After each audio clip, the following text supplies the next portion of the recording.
Welcome back to our channel.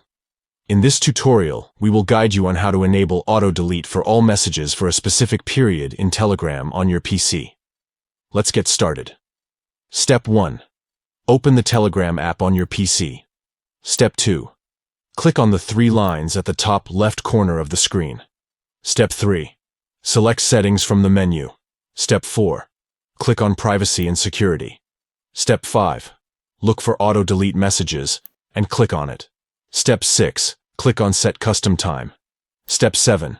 Now, select your desired period for auto-deletion, ranging from 1 day to 11 months.